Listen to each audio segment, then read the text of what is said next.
Okay, good morning. Amanda here, and I am walking in Bridgeport on the south side. We're going to do a quick mini tour of this historic neighborhood, Chicago's most historic, in fact.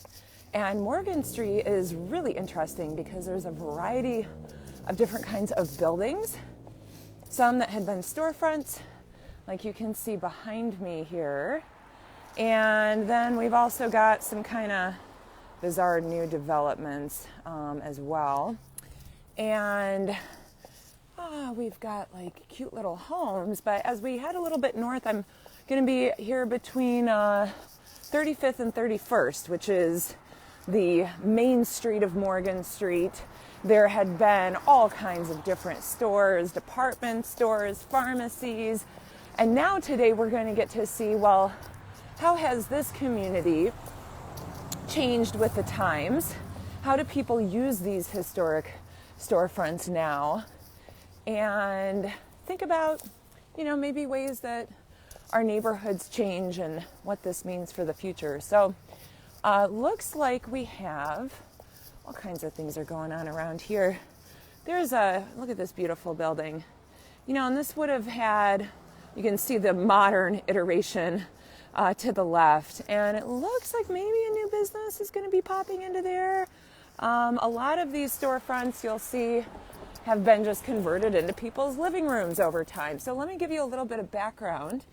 So Bridgeport, of course, is very close to the Chicago stockyards, also the official industrial district, which was the first planned industrial district in the country. So there were a lot of people who lived in Bridgeport, worked in industry.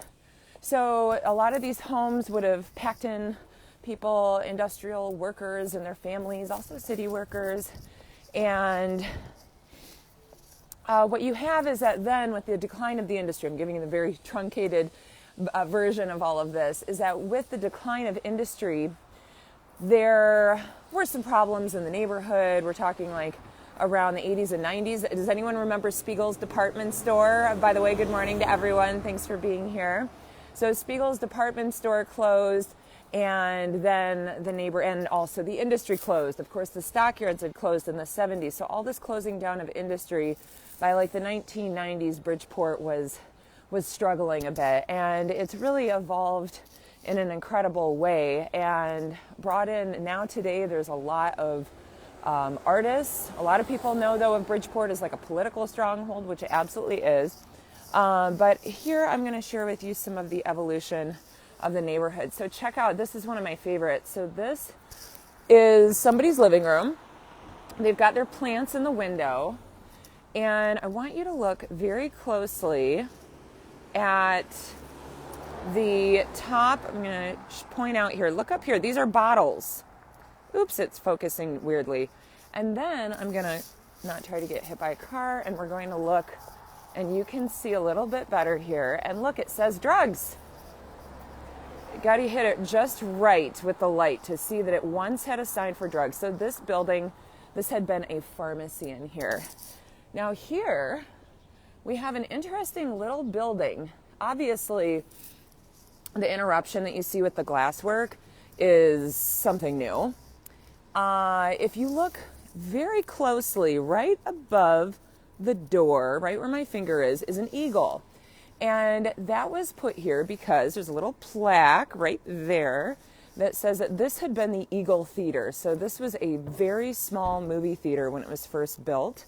And it's actually used as an event space now today. And then there's the Polo Inn restaurant, which is a staple of Bridgeport. They have a very cool mural in there that shows some of the icons of the neighborhood. They've also got a B&B in there. They do real good, like just classic food, roasts and meats and potatoes. Now, I read about this building has also had some interesting modifications. So you can see how a lot of times they will fill in the brick where the glass had been. So if you can imagine, you can tell that that white brick kind of doesn't really match totally. You can tell that they had bigger windows, but this building has had quite an evolution. And I read that at one point it was a bathhouse, actually. So you could get whipped with birch leaves there if you wanted to. So all kinds of fun that they had in Bridgeport over time. I love this storefront. So I once heard someone joke that and this was a man who had grown up in the neighborhood, said that the reason why there's a pole with these is because this had been a saloon. And that way when you exited, you could grab onto the pole and not fall over before going down the steps. But it's also, though, just a way to have a corner entrance for your business. And this is a really cool one. This is also, to my understanding, somebody's living room, but they are just absolute masters of their plants. It's pretty awesome way to contribute to the neighborhood's beauty. Now across the street here gets a little interesting. So we've got this black building and then this brick building with this squiggly pattern to it. So this is going to be, and actually I'm going to cross here so you can get a good look at this cool door. So the Zhu B brothers are Chinese artists. They moved to Bridgeport in the 1980s, and this is their studio. So check this out.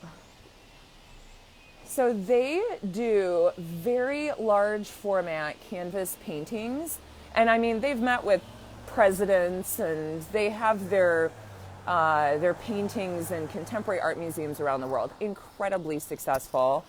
And this building, they got it in the 80s to be their studio, and it was perfect for them to do large format canvases because there was this giant open room. And that is because this building had been the new National Auditorium. It was a dance hall. And of course, back in the day, there were dance halls all over the place. But this one was particularly infamous. It was known as the Bucket of Blood. And the reason for that is because for their parties, they would have to have a resident doctor, because Morgan Street historically was the border between the Polish on the west side and the Lithuanians on the east. And they would get kind of territorial, and they would have fistfights at the parties, and that's why they called it the Bucket of Blood. So here we can actually see they have a gallery space. Let me give you a good look here. And you can also get a sense of their paintings through here, if you can, with my spontaneous camera work. So, oh, Greg, did you hang out at the Bucket of Blood? I'm curious. So here you can see it's all painted black. The building, this gateway, and there's actually an enchanted garden through here. Of course, this time of year, none of our gardens are all that exciting in Chicago, but they do special events here. So, oh look, new business. We've got a coffee house and some work being done to this building. And look at all looks like the latest trend is going to be painting your buildings black instead of charcoal gray. Because yet this one is too. And I guess it's kind of, I used to joke that the charcoal gray is like like you see charcoal gray in a neighborhood and the gentrifiers have come. So, oh, and lo and behold, here's an example of some charcoal gray on this building. This one, so look at this, it's just got some sort of disco sparkle thing going on. A lot of these, let's see, this one's got, pet and pet lovers apparel. And this might be, some of these are used as artist studios. Here's Martinez Market. I wonder if anyone has ever had their burritos. They're famous for what is it, like a 2-pound burrito? It's some kind of a gigantic weight of burrito. But Martinez used to just be a market, like a corner market, and very savvy. They have made it more into an eatery because they had all their burritos. Here's a community garden. So this is Morgan Street. Those of you that are just now tuning in, Morgan Street in Bridgeport on Chicago's south side. And we're looking at, this had been a historic commercial district. There used to be a streetcar that ran down Morgan. And so there's just a real wide variety of storefronts, but over time, as the neighborhood has changed, went through the loss of industry and everything, it's been evolving. And a lot of that is coming through, here we go, we've got a little piano in this storefront. Looks like they might do some kind of music here. This is changing all so quickly. And even just 10 years ago, if you walk down Morgan Street, there would have been probably, half the amount of activity. There was a lot more of these storefronts were just being used as living rooms. But now, like I said, some of them are being used as art studios, and you've been seeing that some of them are being converted into businesses. So, any questions I'm happy for. I love this. Greg Lazinski says, the Green Tavern was Ed and Teresa's, my brother-in-law's family. I love this. That's one of the things I've noticed when doing tours in Bridgeport. So we started bringing tour groups to Bridgeport about almost 6 years ago. And, we got this one is for rent. And it's painted black. Apparently the new fancy color for Bridgeport. Black buildings. So about 6 years ago, I started bringing tour groups down here, and I found that it felt everyone I kind of did business with knew everybody else I did business with or had family connections. And it was just really amazing how much Bridgeport really is its own village and its own little small town. This one is really, look at this building here and this really cool masonry work. Another beautiful corner building. And then here we are at the Co-Prosperity Sphere. So I'll show you some of the street art here. So Co-Prosperity Sphere had been a department store, and then this guy Ed Marzewski took it over to use as like an art space. Would have parties here and music shows, and he made this lumpen magazine, and now they still will be using it for that, but they also have all kinds of different art installations in the window, and also they will do those inside. And then they have a radio. So out of this box, if you can see from through here, there's there's too much of a reflection, but you can kind of get a sense of the art in all of the window here. But yeah, Lumpen Radio operates out of here too. And look at the awesome architectural details in these old storefront buildings. And check out how high the ceilings are on this one, because this was a big department store. Yes, there used to be lots of hardware stores in the neighborhood too. That's one of our old Main Street features that have been lost from so many retail districts. So check this one out. We'll be ending in just a few minutes here. There's this garden, and then there's a mound in the back. You can see there's an actual just mound. Now we all know that in Chicago we don't really have hills. So if you can see, there's a building with a second story up there. There's actually a building sitting on top of that mound. So this is an architecture firm's live work studio. And you can see the interesting metal of the outside, and they created the building like two boxes, and when they got it, there was all this trash and refuse on the yard, and so what they decided to do was actually use it instead of throwing it all in the trash. So that mound, they incorporated it into their architectural design. It's pretty awesome.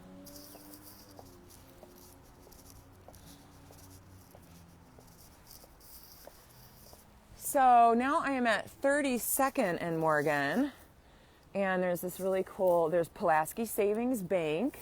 We can also see off in, down the block here, the Catholic Church where the Polish side of the neighborhood went. Really beautiful church.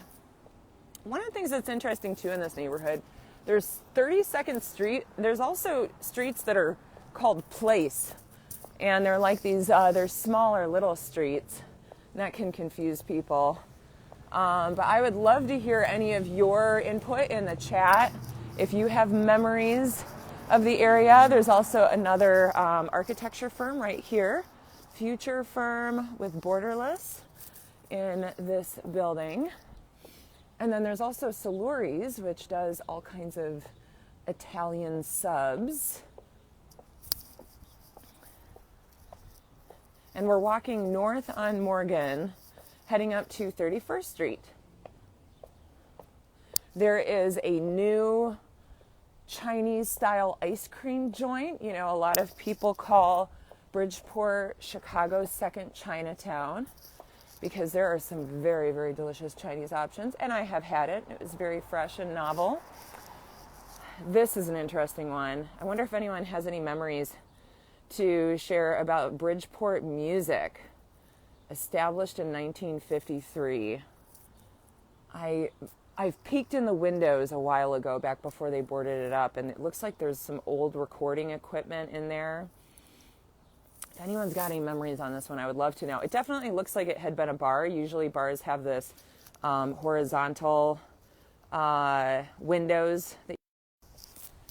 And I feel like we've got some former locals attending today, and I would love to hear any of the stories that you may have handy. And we are almost up to 31st Street. Here we can see this is 31st Place. Oh, and Zaytoon, that's going to be a very delicious Mediterranean staple for the neighborhood.